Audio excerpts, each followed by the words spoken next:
본문 중에 그 사도행전 17장 31절입니다. 그 30절입니다. 네. 거기에 보면 알지 못하는 시대에는 하나님이 허물지 아니하셨거니와 이제는 어디든지 사람을 다 명하사 회개하라 하셨으니.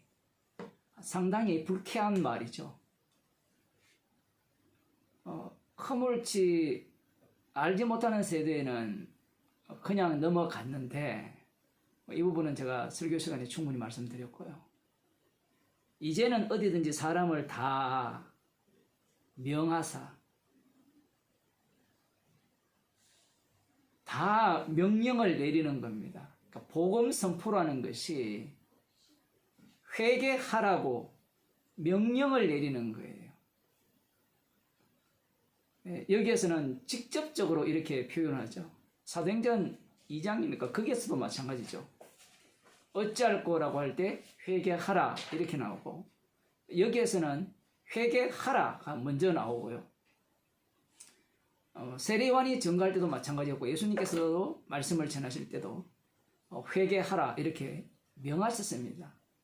명령이라는 것은 너희들의 선택 상황이 아니라는 이야기예요. 이런 말씀들이 그 인간이 주도권을 갖고 있고 선악을 아는 입장에서 자기 자신이 심판주가 된 입장에서는 이러한 말씀들이 상당히 거북하고요. 듣기 싫어하는 말입니다. 내가 뭐 잘못했는데 이거거든요. 회개하라고 하면. 내가 뭘 잘못했는데 라는 이런 말이 나온다는 것은 벌써 선악을 나누었다는 거거든요. 선악을 나누어 가지고 선과 악을 구분해서 내가 잘못한 것이 없다. 그러면 그런 사람에게는 이 말씀이 해당 사항은 없지요. 그죠? 나는 복음만 전했습니다.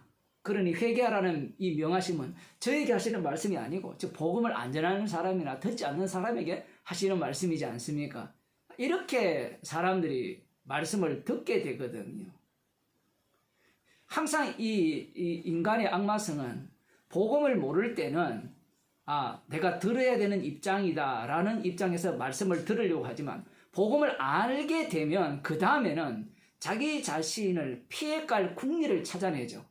이것을 두 가지 다 연결해 보면 자기 구원론에 관심이 있다라는 얘기입니다.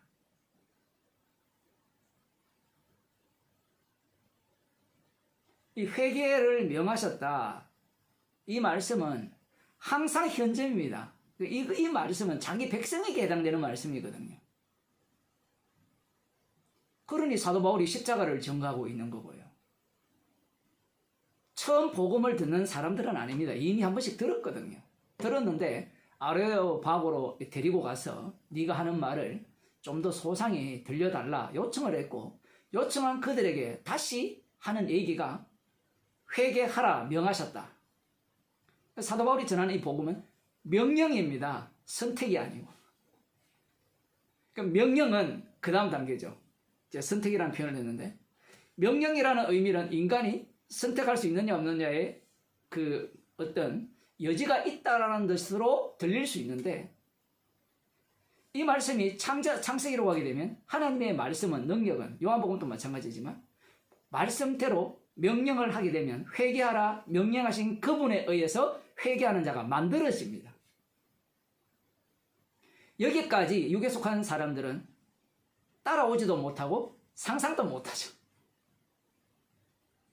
육에 속한 사람들은 이런 말을 들을 때 회개하면 구원을 얻겠네요.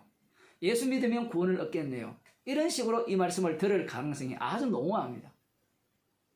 이 아레오파고에서 복음을 듣고 그 아테네 사람들 중에 복음을 믿는 사람들이 생기거든요. 사도행전을 우리가 살펴보지만 믿는다고 해서 모두가 다 긍휼의 그릇으로 들어오는 자들이 아님을 염두에 둬야 됩니다. 이런 얘기를 하면 자꾸 우리도 그렇죠. 복음이라는 자체가 그러하게 만들어내요. 이 말은 들어왔는데 우리들 중에도 가라지가 있지 않습니까? 이런 소리 하라고 그 얘기가 아니라 복음의 능력 자체가 이 알곡과 가라지를 역시 갈라내죠. 조금 더 강하게 표현하면 만들어냅니다. 불러놓고 만들어내죠. 교회 안으로 들여놓고 알곡과 가라지를 만들어냅니다. 이렇게 또 이야기하면 누가 알곡인지 누가 가라지인지 또 그 눈을 부릅뜨고 골라내려고 하는데 복음을 전하면 돼요. 복음을.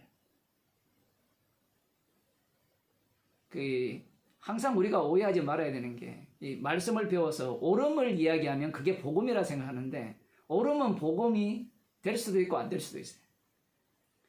우리가 사도행전을 통해서 보지만 귀신이 복음을 더 잘합니다. 예수님을 더 잘 알고요. 뒤에도 나오지만 귀신이 예수도 알고 바울도 알아요. 이것을 염두에 두지 않으면 십자가 사건이 현재라는 것을 계속해서 배척해버려요. 그 십자가 사건이 배척이 되면 무엇만 남는가 하면요.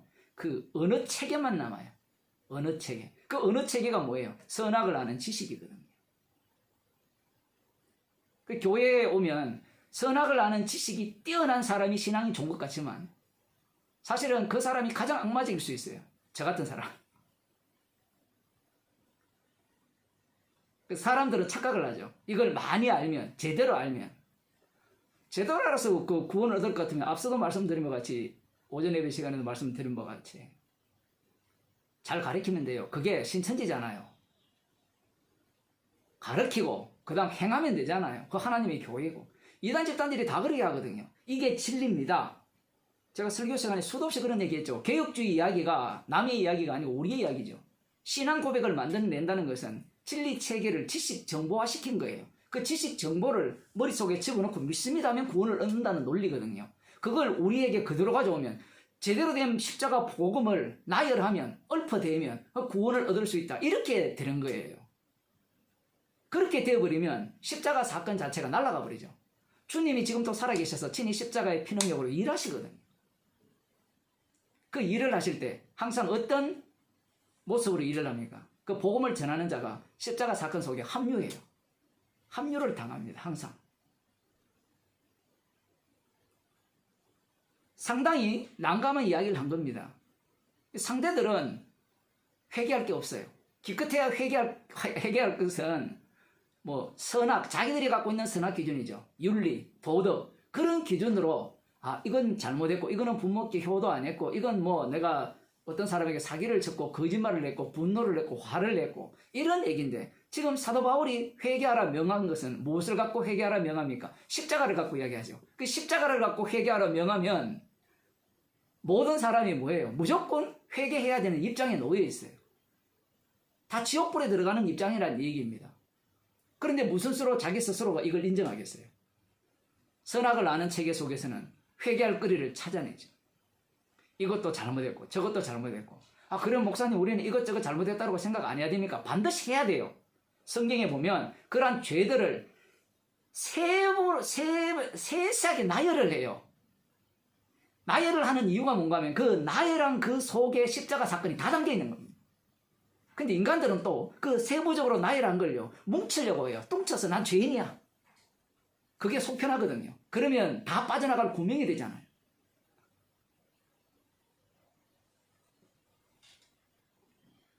성경에 오게 되면 죄 아닌 것이 없어요. 이 말을 사람들이 받아서 배워서 말을 막 하잖아요. 죄 아닌 것이 없다. 죄 아닌 것이 없으면 우리가 하는 모든 행동이 지옥 갈 이유가 돼요. 그 상황에서 우리는 십자가 앞에서 죄인이 되고 상한 심령이 되는 겁니다. 그것은 실제입니다. 이론이 아니고. 이것이 이론이 되면 뭐라고 하는 거면 나는 그거 알아요. 스테지가 다 되는 겁니다. 모든 사람이 스테지예요.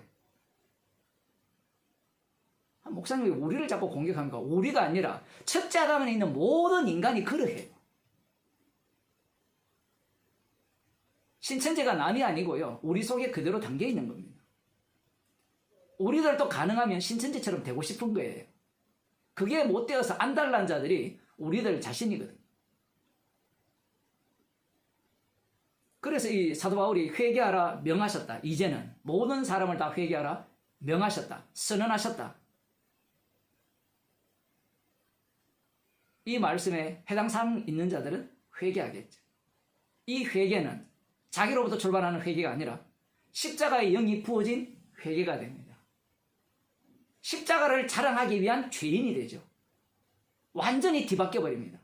죄인이기 때문에 이 죄를 용서하기 위해서 십자가의 피가 흘려진 것이 아니라 십자가의 피를 증거하기 위해서 우리를 한 사람으로부터 출발하여서 온 우주 이 지구상 전체를 짐승의 세계로 만들어서 십자가에 신 그분만이 심판주 되심을 드러내기 위해서 긍휼히 여긴 자들은 죄인으로 만들었고 그 죄인으로 만드신 목적이 그 피를 자랑케 하기 위해서 만드셨음을 알게 되는 겁니다.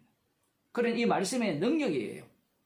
사도 바울이 그냥 회개하라 명하셨으니 우리는 또 흉내 내고 싶잖아요. 회개하라 명하셨다. 뭐 흉내 내셔도 되는데 뭐 그거야 뭐 흉내인지 주님이 하게 하신지는 알 수 없지만 명령인데 아무도 안 들어요. 그것도 명령이 통한 거예요. 근데 또 이걸 또 지가 명령하고 싶어서 자꾸 명령을 하는 그런 인간들도 많은데 그거와는 다르죠. 명하셨으니 주님이 명하신 거예요. 그러면 사도 바울은 여기에서 어떤 자가 되는가 하면 증인이 됩니다. 주님이 명하신 그 명령이 어떻게 그 현장 가운데 아레오바고 그 주변에서 일어나는지 목격하는 목격자가 돼요. 자기는 주님이 말씀 전하는 대로 전하고 그래서 이 말씀의 능력이 임하는 현장을 목격하는 겁니다. 물론 자기도 회개하는 자리에 들어가겠죠. 당연히.